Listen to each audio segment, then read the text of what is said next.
గత 4-5 రోజుల నుంచి హెచ్సియు గురించి నేను కంటిన్యూస్గా న్యూస్ చేస్తూనే ఉన్నాను. అయితే హెచ్సియు విషయంలో నేను డే 1 ఏదైతే అంటే ఆ ముందు రోజు అసెంబ్లీ సాక్షిగా మన సీఎం రేవంత్ రెడ్డి గారు అక్కడ యానిమల్స్ లేవు, ఏమీ లేవు, కొన్ని గుంటనక్కలు ఉన్నాయి, ఆ గుంటనక్కలను కూడా తరిమేస్తానని చెప్పేసి ఇష్టం వచ్చినట్టు మాట్లాడారు ఆయన. రైట్. అయితే అక్కడ అసలు నిజంగా గుంటనక్కలు ఉన్నాయా లేదా చూపించాను, అందరికీ కనిపించింది. బట్ నిన్న ఉదాంతం ఏదైతే ఉందో స్టూడెంట్స్ని ఆడపిల్లలు అని కూడా చూడకుండా బట్టలు చింపుకుంటూ వ్యాన్స్లోకి ఎక్కించి 3 పోలీస్ స్టేషన్లు చుట్టూ తిప్పి వాళ్ళని అసలు పోలీస్ స్టేషన్లకి తీసుకెళ్తున్నారా లేకపోతే కిడ్నాప్ చేస్తున్నారో ఒక ఐడియా లేకుండా ఎక్కడ పడితే అక్కడ తిప్పి మొత్తానికి పోలీస్ స్టేషన్లో పెట్టారు. అయితే ఇద్దరిని జైల్లో పెట్టడం కూడా జరిగింది. రైట్. అయితే అసలు ఏం జరుగుతుంది, బీఆర్ఎస్ పార్టీ వాళ్ళు అసలు ఏం మాట్లాడుతున్నారు? ప్రస్తుతం మనతో పాటు ఉన్నారు ప్రొఫెసర్ దాసోజు శ్రవణ్ కుమార్ గారు. సో ఆయన అడిగి మరిన్ని వివరాలు తెలుసుకునే ప్రయత్నం చేద్దాం. నమస్తే సార్. రైట్. ఈ ఉదాంతం గురించి అసలు మీరు అంటే ఏం చెప్తారు? దాదాపు 4-5 రోజుల నుంచి నడుస్తుంది. ఐ థింక్ మీరు చూసే ఉంటారు అక్కడ వన్యప్రాణులు ఎన్ని ఉన్నాయో, ఎన్ని నెమళ్ళు ఉన్నాయో, ఎన్ని రకాల పక్షులు ఉన్నాయో, ఎన్ని తాబేళ్ళు ఉన్నాయో, అసలు ఎక్కడ కనిపించలేటటువంటి కొన్ని వన్యప్రాణులు అక్కడ తిరుగుతూ ఉంటాయి. అలాంటిది దాన్ని పట్టుకొని 400 ఎకరాల ఫారెస్ట్ ఏంటి, అసలు అక్కడ ఫారెస్ట్ లేదు, ఏం లేదు అని మాట్లాడారు. మీరేం చెప్తారు? ఇప్పుడు మా అడవి ఉందా లేదా అంటే మీరే సాక్ష్యం. నేనే సాక్ష్యం. మీరే సాక్ష్యం కాదు, మీ విజువల్ సాక్ష్యం. కెమెరాలు అయితే అబద్ధం చెప్పవు కదా, కెమెరాలో క్యాప్చర్ చేయబడినటువంటి ఒక వీడియోలు అయితే అబద్ధం చెప్పవు కదా. కాబట్టి ఇంకా కూడా అంత స్పష్టంగా విజువల్స్లో కనబడుతున్న తర్వాత కూడా ఇంకా లేవు అని బుకాయిస్తున్నాడు అని అంటే మనకు తెలుగులో సామెత ఉంటుంది, కళ్ళున్న కబోదులు అని చెప్పని. అట్లా ఏమన్నా మూర్ఖత్వంగా రేవంత్ రెడ్డి ఆలోచిస్తున్నాడేమో, కళ్ళున్న కబోదు లెక్క వ్యవహరిస్తున్నాడేమో తెలియదు. కానీ ఇది ఆయన మూర్ఖత్వానికి పరాకాష్ట. లేకపోతే ప్రజలని తప్పుదోవ పట్టించవచ్చు, నేను చెప్పే మాటను చూపించే మీడియా ఉన్నది, మీడియా హౌసెస్ ఉన్నాయి కాబట్టి నేను వాళ్ళ ద్వారా మ్యానిపులేట్ చేస్తా అనుకుంటున్నాడు. కానీ అది మూర్ఖత్వం, దాష్టికం. పిల్లి కూడా కళ్ళు పూసుకొని పాలు తాగుతుంది.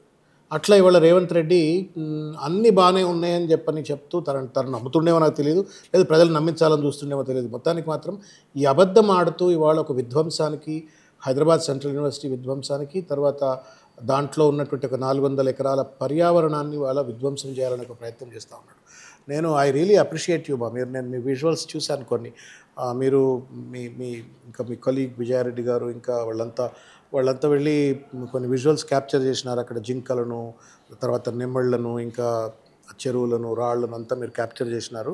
I really appreciate you have done a great job. And I think me TV channel mirror TV also has done a great job compare to conventional media houses. మీరు చాలా బోల్డ్గా జర్నలిజం వృత్తి ధర్మాన్ని పాటిస్తూ మీరు చేసినారు, సత్యాన్ని ప్రజల ముందు ఉంచే ప్రయత్నం చేసినారు. I really appreciate and humbly thank you also for what you done. ఇంత స్పష్టంగా మనకు సత్యం కనబడుతున్నా రేవంత్ రెడ్డి మూర్ఖత్వంగా చేయడానికి కారణం ఏంటి అంటే ఈ 400 ఎకరాల మీద ఆయనకు కన్నుబడ్డది.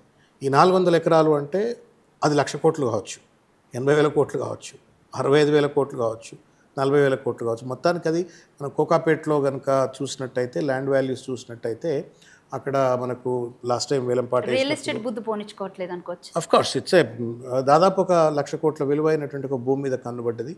ఇవాళ బయటికి ఆక్షన్ ఇస్తారు కానీ లోపాయకారి ఒప్పందాలతో ఎవరెవరికి ఇప్పుడు మనం చూసినాం గతంలో tender Palamuru Rangareddy lift irrigation project సంబంధించిన టెండర్లను ఎట్లా మ్యానిపులేట్ చేసిండ్రో మనం చూసినాం. కాబట్టి అవి కూడా అట్లాగే మ్యానిపులేట్ చేసేసి వాళ్ళకు చెందిన వాళ్లకు భూములు కట్టబెట్టి తద్వారా లాభ పొంది 1,000 కోట్లు దండుకోవాలనే ప్రయత్నం చేస్తుంటా అనేటువంటి అనుమానం కూడా కలుగుతూ ఉంది. మొత్తానికి మాత్రం ఇది ఒక పెద్ద విధ్వంసం సృష్టిస్తూ ఉన్నాడు. బాధ కలిగేది ఏంటంటే ఒక్క మాట, నేను మిమ్మల్ని ఇట్లా కొడతా, మీరు అమ్మ అంటారు, పోలీస్ స్టేషన్కి పోతారు, కొట్టిండు దాసోజు శ్రవణ్ అని కేసు పెడతారు. ఆ మూగజేవలు ఎవరికి చెప్పుకోవాలా? అక్కడ 100 ఏళ్ల నుంచి ఉన్నటువంటి ఒక స్టార్ టర్టిల్స్ అంటారు, అది ఏమంటారు, చుక్కలు, బంగారు వన్నెలో చుక్కలు ఉండేటువంటి ఒక rarest of the rare endangering species అంటారు. అటువంటిది అక్కడ ఉంది. పాములు, 100 రకాల పాములు ఉన్నాయి. అవన్నీ ఎవరికి చెప్పుకోవాలా? జింకలు ఎవరికి చెప్పుకోవాలా? ఔషధ గుణాలున్న మొక్కలు ఉన్నాయి. ఇవన్నీ ఎవరికి చెప్పుకోవాలా? అంటే నీకేంటి అధికారం చేతిలో ఉంది కదా అని చెప్పని, పోలీసులు నీ చేతిలో ఉన్నారు కదా అని చెప్పని, బుల్డోజర్లు నువ్వు చెప్పినట్టు రిమోట్ కంట్రోల్తో ఆడతాయి కాబట్టి పిచ్చోడి చేతికి రాయిస్తే ఈ పిచ్చోడి కంటే కూడా మూర్ఖత్వం ఇది. పిచ్చోడికి కూడా సమ్టైమ్స్ ఎర్రగాడ్డకు తీసుకపోతే క్యూర్ అవుతుంది.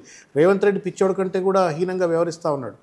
నోరు లేదు కదా అని చెప్పని ఆ జీవాలను, ఆ జింకలను, తర్వాత పీకాక్స్ను అవి బతకొద్దా? నువ్వు ఒక్కడే బతకాలా? మనిషి ఒక్కడే బతకాలి కానీ జంతువులు బతకొద్దా? అంతరించిపోతున్నటువంటి కొన్ని జాతులు రక్త పింజరాలు అని చెప్పేసి పాములు చాలా అమ్మ, చాలా దాదాపు ఒక 24 వెరైటీస్ ఆఫ్ పాములు ఉన్నాయి అక్కడ. Varieties, not one type, 24 varieties of పాములు ఉన్నాయని చెప్పని. తర్వాత 734 వెరైటీస్ ఆఫ్ ఫ్లవరింగ్ ప్లాంట్స్ ఉన్నాయని చెప్పని. తర్వాత ఒక 220 రకాల బర్డ్స్ ఉన్నాయని చెప్పని అక్కడ పర్యావరణ శాస్త్రవేత్తలు చెప్తా ఉన్నారు. అని కాదు, నేను అవన్నీ నా కళ్ళతో చూసాను. It's almost true. అందుకే చెప్పాను. ఐ వాంట్ మీరు ఎవరైనా వస్తారంటే రేపు నేను అక్కడికి మిమ్మల్ని ఒక సీక్రెట్ ప్లేస్లోకి తీసుకెళ్తా. వెళ్దాం తప్పకుండా. I will be very happy to come. నేను తప్పకుండా వచ్చి చూస్తాను. అయితే విద్యార్థులు చాలా పెద్ద ఎత్తున పోరాటం చేస్తూ ఉన్నారమ్మా. ఇవాళ కూడా బీఆర్ఎస్ కార్యాలయానికి కేటీఆర్ గారిని కలిసి వాళ్ళ గోడనంతా వెళ్ళగొట్టుకోవడానికి ఇక్కడికి వచ్చినారు, చెప్పడానికి ఇక్కడికి వచ్చినారు. వాళ్ళు చెప్పారు వాళ్ళకు అండగా బీఆర్ఎస్ పార్టీ నైతికంగా, ప్రజాస్వామికంగా, చట్టబద్ధంగా, న్యాయబద్ధంగా అన్ని రకాల సహాయ సహకారాలు అందిస్తామని చెప్పినారు. కాకపోతే దురదృష్టం రేవంత్ రెడ్డి ఏంటంటే ఏదో గుంట నక్కలు ఉన్నాయని చెప్పారు. గుంట నక్కలు కూడా కాపాడాలండి. నక్క ఈజ్ ఆల్సో అన్ యానిమల్. అది కూడా ఒక ప్రాణం ఉన్న జీవే. ఇప్పుడు ఆ 400 గుంట నక్కలు అయితే చంపేస్తాడా రేవంత్ రెడ్డి? 400 ఎకరాలు ప్రభుత్వానికి సంబంధించిన భూమి అంటున్నారు. మరో పక్కన చూస్తే రీసెంట్గా హెచ్సియు ఇందాక ఒక లెటర్ కూడా రిలీజ్ చేసింది. జస్ట్ వచ్చి చూసుకున్నారు తప్ప ఎలాంటి ఎంక్వైరీ కానీ లేకపోతే దానికి సంబంధించిన ఏది చేయలేదు అని చెప్పేసి. అంటే వాళ్ళు అంటే మూర్ఖత్వం ఏంటి అంటే ఆయన ఏదన్నా కానీ అబద్ధం ఆడైనా సరే, దొంగతనం చేసైనా సరే ఆ భూమిని గుంజుకోవాలనే ప్రయత్నం చేస్తూ ఉన్నాడు. దానిలో భాగంగా హెచ్సియుని కూడా బదనాం చేసే ప్రయత్నం చేసినారు. నేను చూసిన రిజిస్ట్రార్ ఇచ్చినటువంటి ఒక ప్రెస్ నోట్ చూసినాను. స్పష్టంగా చెప్తా ఉన్నాడు, మేము ఏ రకమైన సర్వేకు సహకరించలేదు, సర్వే సంగతి మాకు తెలియదు, ఆ 400 ఎకరాలు కూడా మా భూమిలో మా భూమి అని చెప్పని స్పష్టంగా చెప్పిన తర్వాత లాగి చెంపకాయ మీద ప్రభుత్వం మీద కొట్టినట్టే, ముఖ్యమంత్రి గారి ముఖం మీద కొట్టినట్టే, ఇంకా సిగ్గు ఎగ్గు లేకుండా. ఇక్కడ నాకు డౌట్, అసెంబ్లీ సాక్షిగా అది బెల్లిరావు దగ్గర నుంచి అంటే గవర్నమెంట్ స్వాధీనం చేసుకుంది ప్రైవేట్ ల్యాండ్ అని చెప్పేసి అని చెప్పారు. బట్ అది ఇంకా ఏదైతే మన వెబ్సైట్కి సంబంధించి చూస్తే అది ఇంకా ఈసీలో చూపిస్తుంది. అది ఇంకా స్టిల్ ఐఎంజిఏ పేరు మీదే చూపిస్తుంది అది. సో ఇది గవర్నమెంట్ ల్యాండ్ అవుతుందా, ఇంకా అది ప్రైవేట్ ల్యాండ్ అవుతుంది? నేను చూడలే. But I really appreciate your investigative journalism. మరొకసారి నేను చూడలే. ఒకవేళ కనుక అట్లే చూపెట్టినట్టు అంతకంటే మరి గడ్డి బీక్తా ఉన్నారా వీళ్ళంతా, ఏం చేస్తా ఉన్నారు? This is my question. And more over ఇది ఇంకా అంటే శాప్ పేరు మీద చూపిస్తూ ఉన్నారు. సో సరే, గవర్నమెంట్ స్వాధీనం చేసుకుందని మనం చెప్తున్నారు. అసెంబ్లీ సాక్షిగా మాట్లాడారు. బెల్లిరావు దగ్గర నుంచి ప్రైవేట్ భూమి ఇన్నేళ్ళు అంటే దాదాపు 20 ఏళ్ళు అని చెప్పారు. దాని తర్వాత 10 ఏళ్ళ నుంచి బీఆర్ఎస్ ప్రభుత్వం దీన్ని పట్టించుకోలేదు. బట్ ఇప్పుడు అది రాగానే నేనే ఫస్ట్ అంటే చెప్పాలంటే చంద్రబాబు నాయుడు చాలా ఫేవర్ చేశాడనే చెప్పాలి వీళ్ళకి ఇక్కడ. అయితే ఏదైతే ఉందో అక్కడ ఈసీ ఒకటే కదా, ప్రోబిటెడ్ ల్యాండ్లో ఫస్ట్ ఈ భూమి ఉంది. సో ప్రోబిటెడ్ ల్యాండ్లో అది కూడా ఫారెస్ట్ ఏరియాకి సంబంధించినటువంటి భూమి ఏది అక్కడ క్లియర్గా వెబ్సైట్లో, గవర్నమెంట్కి సంబంధించినటువంటి వెబ్సైట్లోనే అంత క్లియర్గా ఉంటే ఈరోజు ఇంత దౌర్జన్యానికి, ఇంత దాష్టికానికి పాల్పడుతుంటే ఏమనుకోవాలి. అండ్ స్టిల్ ఇప్పుడు అది ఈసీ పేరు మీద ఉంది. అంటే ఐ మీన్ ఈసీ వెబ్సైట్లో మీరు వెళ్ళి చూసుకుంటే అక్కడ బెల్లిరావు పేరు మీద ఉంది, ఐఎంజిఏ పేరు మీదే ఉంది. అది I can show you, even I have that evidence also. అంటే రేపు పొద్దున్న ఇది ప్రైవేటీకరణ చేసి డెవలప్మెంట్ చేసేసి మళ్ళీ దాన్ని అమ్మేసుకొని మళ్ళీ అదే బెల్లిరావుతో కేసు వేయిద్దామన్న కోర్టులో.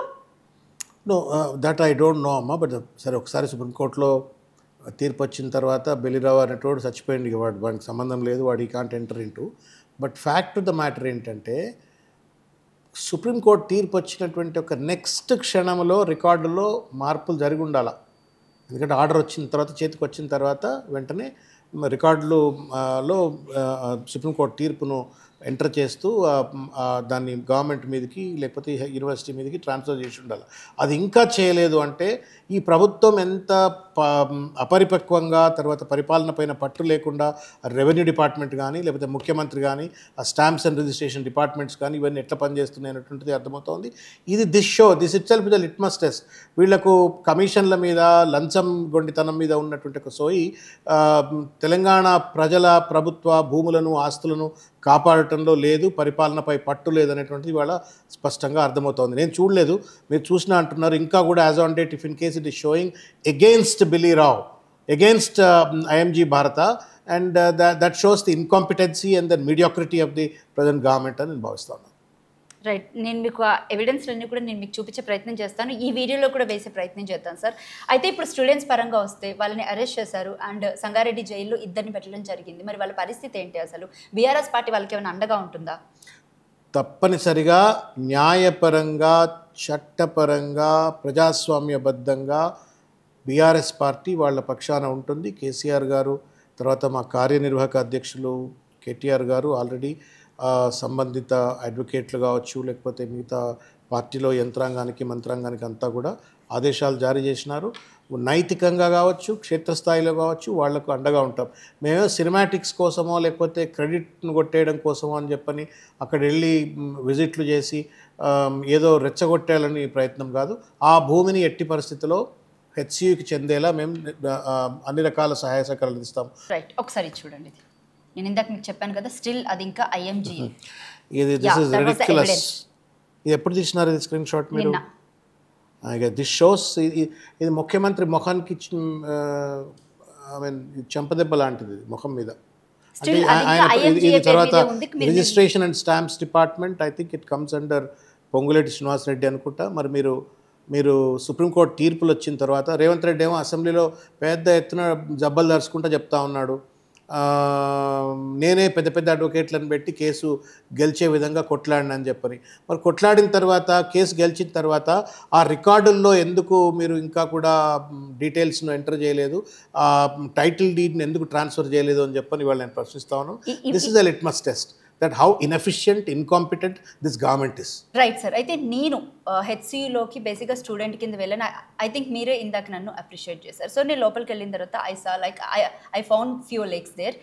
Buffalo lake, crane lake and peacock lake. And peacock లేక్కి సంబంధించి దాదాపు అది దాని బఫర్ జోన్ 24 ఎకరాస్ ఉంది.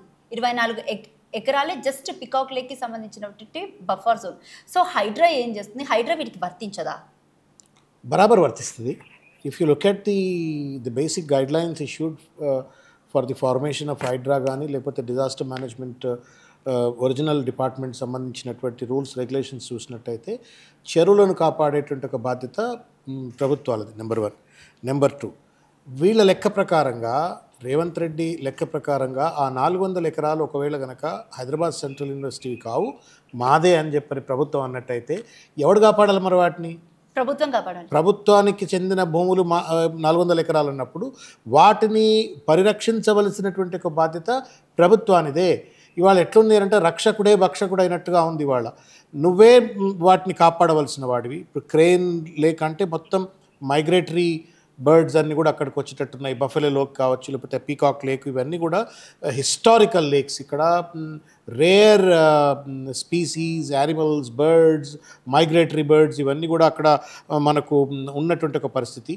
వీటిని అన్నిటినీ కూడా ఇవాళ కాపాడవలసిన ఒక బాధ్యత. తర్వాత మీరు అన్నట్టుగా ఆ 24 ఎకరాలు, 25 ఎకరాలు ఏదైతే బఫర్ జోన్ ఉందో, ఎఫ్టీఎల్ కావచ్చు, బఫర్ జోన్ కావచ్చు, వీటిని అన్నిటిని ఎవరు కాపాడాలా? రంగనాథ్ గారు ఏం చేస్తున్నట్టు? ఇప్పుడు పేదవాడు రెక్కాడితే డొక్కాడినటువంటి వాడు హైడ్రా పేరు మీద, లేకపోతే మూసి పరివాహక ఆ ప్రాంతంలో రివర్ బెడ్లో ఉన్నారు అని చెప్పని వాళ్ళ మీద ఆర్బిఎక్స్ అని ముద్రేసి, వాళ్ళ నానా రకాలుగా స్టిగ్మటైజ్ చేసి, వాళ్ళని బెదిరించి అదిరించి వాళ్ళను నానా విధ్వంసానికి గురి చేసినారు. హైడ్రా పేరు మీద ఇండ్లను కూల్చినారు, కట్టిన పెద్ద పెద్ద ఇండ్లను కూల్చినారు. చెరువు బెడ్లో ఎట్లా కడతారు? మరి ఈ చెరువు బెడ్లో Revanth Reddy real estate project ఎట్లా కడతారండి? 400 ఎకరాలు is a catchment area to all these 3 or 5 lakes that exist in Hyderabad Central University. 400 ఎకరాలు క్యాచ్మెంట్ ఏరియా. అక్కడ వర్షం కురిస్తే ఈ లేకులు నిండుతాయి. అంటే టెక్నికల్గా రానున్నటువంటి ఒక 5 ఏళ్ళలో 10 ఏళ్లలో ఈ లేక్స్ మొత్తం కూడా ఎండిపోతాయి, నీళ్లు రావు, కాంక్రీట్ జంగల్ అయిపోతుంది, వర్షం నీళ్లు రావు, మొత్తానికి అవి ఎండిపోతాయి. దాంట్లో ఉన్నటువంటి ఒక స్పీసీస్ అన్నీ కూడా చనిపోతాయి. అంటే ఒక బాధ్యత లేనటువంటి ఒక మూర్ఖపు వెధవల లెక్క ఇవాళ వీళ్ళు వ్యవహరిస్తూ ఉన్నారు. I'm appealing to mister Ranganath, మీరు అంత పెద్ద పెద్ద మాటలు చేసి ప్రెస్ కాన్ఫరెన్సెస్ పెట్టి మాట్లాడినారు కదా, మరి what happen to you today? Are you not the custodian of the crane lake? Are you not having any authority or the responsibility to protect buffalo lake and peacock lake and the catchment area of these lakes and the flora and fauna in these lakes? అంతా కూడా ఒక చిల్లర drama లెక్క కనబడుతూ ఉంది. రంగనాథ్ గారు రేవంత్ రెడ్డి చేతిలో తోలుబొమ్మ లెక్క మారిపోయినారు. రేవంత్ రెడ్డి గారు కార్పొరేట్ రియల్ ఎస్టేట్ మాఫియా వాళ్ళ చేతిలో తోలుబొమ్మగా మారిపోయినారు. మొత్తానికి ఈ 400 ఎకరాలను కబ్జా చేసేసి హైడ్రా ఎందుకు పెట్టినట్టు మరే? గుడ్డిగుర్రం పళ్ళుదో ఉంటుంది హైడ్రా వీటికి వర్తించదా? నేను మీకు సింపుల్ లాజిక్, ఇది కామన్ సెన్స్, దీనికి రాకెట్ సైన్స్ అవసరం లేదు. ఈ 400 ఎకరాలు ఎవరిదంటా ఉండు రేవంత్ రెడ్డి? ప్రభుత్వాన్ని. ప్రభుత్వ భూమిలో ఉన్నటువంటి ఒక లేక్లను కాపాడేది ఎవరు? ప్రభుత్వమే. మీరు ఇవాళ హైదరాబాద్లో ఏదైతే ఇండ్లు కూల్చేసినారో అవన్నీ కూడా ప్రభుత్వ లేక్సే. ప్రభుత్వ లేక్స్లో రివర్ బెడ్లో మీరు కట్టేసినారని చెప్పనే కదా, నాగార్జున నుంచి మొదలుకుంటే, వారధి నుంచి మొదలుకుంటే మొన్నటి దాకా కూడా కూల్చినవి అన్నీ కూడా ప్రభుత్వ భూముల్లో ఉన్నటువంటి ఒక చెరువుల్లో మీరు ఇళ్ళు కట్టుకుంటున్నారు కాబట్టి నేను ఇళ్లను కూలగొడుతున్నా అని చెప్పని ఇళ్లను కూలగొట్టిండు. మరి ఈ ప్రభుత్వ భూమి 400 ఎకరాలు ఒక కొద్ది క్షణం పాటు అది హెచ్సియుది కాదు, రేవంత్ రెడ్డి అన్నట్టుగా ప్రభుత్వాందే. మరి ప్రభుత్వానికి సంబంధించినటువంటి ఈ చెరువులో ఉన్నటువంటి ఈ నీళ్లను, ఈ ఫ్లోరాను, ఫౌనాను, ఈ క్యాచ్మెంట్ ఏరియాను, ఈ ఎఫ్టీఎల్ లెవెల్స్ను, ఈ బఫర్ జోన్ను కాపాడే బాధ్యత రంగనాథ్ గారికి ఉండదా? రంగనాథ్ గారు ఏమైనా దానిపైన సర్వే చేసినారా? ఎఫ్టీఎల్ లెవెల్ ఎంత వస్తుంది, బఫర్ జోన్ ఎంత వస్తుంది, దీని క్యాచ్మెంట్ ఏరియా ఎంత, ఈ లేక్ను కాపాడాలంటే మరి హైడ్రో రిపోర్ట్ ఏమన్నా రేవంత్ రెడ్డి గారు తీసుకున్నారా? ఇవన్నీ కూడా రేపు కోర్టు అడుగుతుందని చెప్పి నేను భావిస్తూ ఉన్నాను. మేము కూడా బీఆర్ఎస్ పార్టీ తరపు నుండి హైకోర్టులో దీనిపైన అవసరమైతే స్పెషల్గా లంచ్ మోషన్ కావచ్చు, ఇంకేదైనా మూవ్ చేయాలా అని చెప్పని ప్లాన్ చేస్తూ ఉన్నాము. బట్ అంటే ఈ 4 డేస్లో అక్కడ ఉన్నటువంటి నేచర్ని అంతా డెస్ట్రాయ్ చేసేస్తే అక్కడ ఎలాంటి యానిమల్స్ లేవు, ఏవి లేవు అనడానికి ఒక ప్రూఫ్ ఉంటుంది. బట్ మోర్ ఓవర్ ఈ లేక్స్ని ఏం చేస్తారు? మట్టితో పూర్తి చేస్తారా? అంటే రేవంత్ రెడ్డి నేను చెప్పా కదా, పిచ్చోడు చేతిలో రాయరన్నారు, పిల్లి కళ్ళు మూసుకొని పాలు తాగున్నట్టు. నేను మీకు కావాలంటే చూపెడతా. ఇప్పుడు హిస్టారికల్ ఇమేజెస్ అని ఉంటాయి గూగుల్లో. అంటే మీరు వెనక్కి వెళ్ళినట్టయితే దాదాపు ఇప్పుడున్నటువంటి ఒక లెక్క ప్రకారంగా గూగుల్లో మనకు 2018-16 వరకు ఉన్నటువంటి ఒక ఇమేజెస్ కూడా కనబడతాయి. అంటే యూ జస్ట్ హ్యావ్ టు ఒక ఇమేజ్ దగ్గర ఆగిపోయి you just scroll back year వెనక పోయినట్టయితే ఆ ఇయర్లో అక్కడ పిక్చర్ ఎట్లుందో కనబడుతుంది. నువ్వు ఇవాళ విధ్వంసం చేసినంత మాత్రాన గూగుల్ ఆల్రెడీ క్యాప్చర్ చేసి ఉంటుంది ఆ ఇమేజ్. నేనే క్యాప్చర్ చేశాను. You already have captured. మన కళ్ళు ప్రజలందరూ చూసినారు, విద్యార్థులు చూసినారు. మీరు అన్నట్టుగా ఒకవేళ ఆయన నేలమట్టం చేస్తే ఎట్లా అంటే నేను చెప్తా ఉన్నా, మీరు క్యాప్చర్ చేసినారు, విద్యార్థులు క్యాప్చర్ చేసినారు, సమాజం క్యాప్చర్, గూగుల్ క్యాప్చర్ చేసింది. What my doubt is like, సరే ఫారెస్ట్ అంతా డెస్ట్రాయ్ చేస్తే కూడా ఈ చెరువులను కాపాడాలి కదా. యానిమల్స్ ని అక్కడి నుంచి పంపించేశారు, బట్ చెరువులు పంపించలేదమ్మా, చంపేసి ఉంటారు. ఎవడు అడగాల? చంపేసి ఉంటారు. ఆ జింకలను చంపేసి ఉంటారు. ఎక్కడికి పంపింటాడు? జూలో వదిలేడా? జూలో ఏమైనా వదిలేడా చెప్పండి? జింకల్ని, పీకాక్స్ని తీసుకెళ్ళి ఏమైనా శ్రీశైలం అడవుల్లో వదిలిపెట్టాడా? ఎన్ని పీకాక్స్ని పట్టుకున్నాడు రేవంత్ రెడ్డి? ఎన్ని ర్యాబిట్స్ని పట్టుకున్నాడు రేవంత్ రెడ్డి? ఎన్ని టర్టిల్స్ని పట్టుకున్నాడు రేవంత్ రెడ్డి? ఎన్ని కొంగల్ని తీసుకెళ్ళి ఏ కొలంలో వదిలిపెట్టినాడు Revanth Reddy? Who gave right sir animals ని నేను అందుకే ఇంతకుముందు మాట్లాడాను, మీరు ఇంటర్వ్యూలో ఇంతకుముందు కూడా చెప్పింది అదే మాట. నోరుంది నాకు బాధ అయితే నేను నోరుంది, నాకు కోర్టులు ఉన్నాయి, పోలీస్ స్టేషన్లు ఉన్నాయి. ఆ జీవాలకేముంది? ఆ కుందేలు పిల్లలకేమున్నది? ఆ జింకలకేముంది? ఆ నెమళ్ళకేముంది? ఆ తాంబేళ్లకేమున్నది? అవి బతుకొద్దా? ఆ పాములు బతుకొద్దా? ఆ అడవిలో ఉన్న చెట్లు బతుకొద్దా? ఒక పక్కన కేసీఆర్ గారు కోటాను కోట్ల మొక్కలు పెట్టి తెలంగాణలో భారతదేశం మొత్తం మీద ఒక పర్యావరణ స్థితిగతులను మెరుగుపరిచి the percentage of the forest కవర్ను పెంచినటువంటి ఒక చరిత్ర గత ప్రభుత్వం ఉంటే, పిచ్చోడి చేతిలో రాయి మాదిరిగా రేవంత్ రెడ్డి రాగానే 400 ఎకరాలను అడవిని కొట్టేస్తా అని చెప్పని మాట్లాడుతున్నాడు. లగచర్లలో ఉన్నటువంటి ఒక సారవంతమైన భూములను నేను పరిశ్రమలకు ఇస్తా అని చెప్పని మాట్లాడుతున్నాడు. అద్భుతంగా ఒక ప్రశ్న వేసినారు కేటీఆర్ గారు. 50,000 ఎకరాలు, 45,000, 50,000 ఎకరాలు నువ్వు ఎనివే ఫోర్త్ సిటీ కోసం తీసుకుంటున్నావు కదా. If you want to do a project, do there man. అక్కడ 400 ఎకరాలను బాగా డెవలప్ చేయి, న్యూయార్క్ లెక్క, డల్లాస్ లెక్క, ఇంకో లెక్క డెవలప్ చేసేసి అక్కడ అమ్ముకో. నువ్వు ఇక్కడ ఈ భూమి, ఈ యూనివర్సిటీ భూమిని ఎందుకు అడుగుతున్నావు? చెట్లున్న భూమిని ఎందుకు అడుగుతున్నావు? పక్షులు పశుపక్ష్యాదులు బతుకుతున్నటువంటి ఒక భూమిని ఎందుకు అడుగుతున్నావు? ఆ జింకల్ని ఏం చేసినావు చెప్పు రేవంత్ రెడ్డి. ఆ కుందేళ్ళని ఏం చేసినావు? దాన్ని ఏం చేసినావు చెప్పు. ఆ జింకల్ని ఏం చేసినావు? ఆ కుందేళ్ళని ఏం చేసినావు? ఆ నెమళ్ళని ఏం చేసినావు చెప్పు. 100,000 ఉండే. మీరు హెచ్సికి పోగానే కావు అని మీకు పీకాక్స్ వినబడి చప్పులు వినబడతాయి. ఇప్పుడే ఎక్కడ పోయినాయి? చంపుతారా? హక్కు ఇచ్చారా మీకేమన్నా? ఒక సల్మాన్ ఖాన్ అనేటోడు ఒక సినిమా యాక్టర్ ఎక్కడో ఒక హంటింగ్ పోయి ఒక బ్లాక్ డీర్ని అనుకుంటా బ్లాక్ బక్ ఏదో something like that, I don't, నల్లగా ఉండే కృష్ణ జింక ఏదో అంటారు, దాన్ని ఏదో కాల్చి చంపిండు అన్నటువంటి అభియోగం మీద ఇవాల్టి వరకు ఆయన కేసును ఎదుర్కొంటా ఉన్నాడు. మనం ఈ మధ్య కాలంలో కూడా బిష్ణోయ్ అని వాళ్ళు వీళ్ళు మనం చూసినాం రకరకాల ఎక్స్చేంజెస్ ఆఫ్ వ్యూస్ దాని మీద. ఇప్పుడు ఇన్ని వందల జింకలు ఎక్కడ పోయినాయి రేవంత్ రెడ్డి చెప్పు నాకు. నువ్వు ఏ రాత్రి తింటున్నారా ఏమన్నా, కోసుక తింటున్నారా అట్నే ఏమన్నా, నెమలి కూరలు తింటా ఉన్నారా మీరేమన్నా? What non sense is this? Where is the accountability? And to protect the environment also is constitutional responsibility. To protect the flora and fauna also is a constitutional responsibility. దురదృష్టం. రంగనాథ్ గారు మాట్లాడాలా? నేను హైడ్రా సపరేట్ బాడీ, నాది ఒక కథ కార్ఖానా, నాది ఒక పారాఫెలియా అని చెప్పని, ఒక స్వయం ప్రతిపత్తి కలిగినటువంటి ఒక పెద్ద సంస్థ అని చెప్పని జిహెచ్ఎంసీ కమిషనర్ కాదని ఒక ఆల్టర్నేట్ ఇన్స్టిట్యూషన్ క్రియేట్ చేసుకుంటే మరి ఈ చెరువులు ఎందుకో కాపాడవు నువ్వు? ఎక్కడెక్కడనో తెలంగాణ వ్యాప్తంగా ఉన్నటువంటి ఒక చెరువులకు నేను గుత్తదారునని చెప్పని వాటి ఎంబడబడ్డావు. మరి ఈ 3 చెరువులను ఎందుకు కాపాడవు? రేవంత్ రెడ్డి నజర్ పడ్డది కాబట్టి. అంటే రేవంత్ రెడ్డి కన్నుబడితే చెరువులను విధ్వంసం చేస్తావు, ఆ చెరువులలో ఉన్నటువంటి ఒక జీవాలను విధ్వంసం చేస్తారు, చెట్లను విధ్వంసం చేస్తారు. రంగనాథ్ గారు మాత్రం మాట్లాడారు, IPS officer. How come your a custody of the constitution? Your first boss is the constitution, not the chief minister. దురదృష్టం ఇది. ఇదేం రాజ్యమో నాకు కూడా అర్థం కావట్లా. నేను ఐఎమ్ రియలీ వరీడ్. నాకు ఆ రాత్రి ట్వీట్ చూసిన తర్వాత ఆ పీకాక్స్ అరుస్తుంటే అలాపున కూడా ఒక బాధగా పడుకున్నాను. ఏంటి ఇట్లా పాపం, మరి అవి ఎవరికి చెప్పుకోవాలా? ఆ పీకాక్స్ ఎవరికి చెప్పుకోవాలా? ఒక డేర్ కూడా చనిపోయినటువంటి పిక్ వచ్చింది బయట. చూస్తూ ఉన్నాం, అది ఎంత మరి అది ఎప్పుడు చనిపోయిందో తెలియదు నాకు. బట్ అసలు మరి అన్ని డీర్స్ ఉన్నటువంటి పిక్చర్స్ మీరు చూసినారు.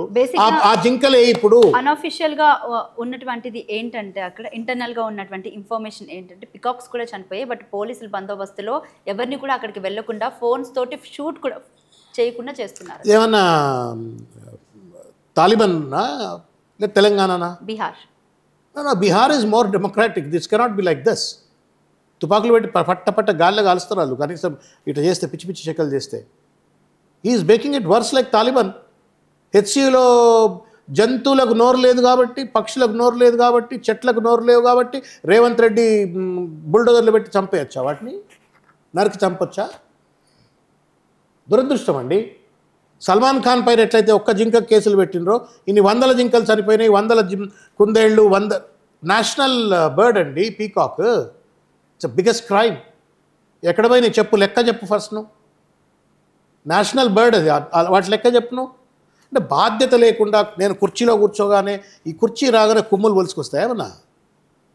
ముఖ్యమంత్రి అనేటోడు ఒక 5 సంవత్సరాల తోటమాల లాంటోడు అంతే. నువ్వు దిగిపోతే మళ్ళీ ఇంకో తోటమాల వచ్చి కూర్చుంటాడు అక్కడ. నువ్వైతే ఇంకో ఏడాదినో 6 నెలల్లో దిగే పరిస్థితి కనబడతా ఉంది. How can you destroy? వందల వేల సంవత్సరాలు అక్కడ ఒక చరిత్ర ఉంది, అక్కడ ఒక వృక్ష చరిత్ర ఉంది, ఒక జీవ చరిత్ర ఉంది, ఒక పర్యావరణ చరిత్ర ఉంది. దాన్ని నువ్వు ఎట్లా విధ్వంసం చేస్తావు?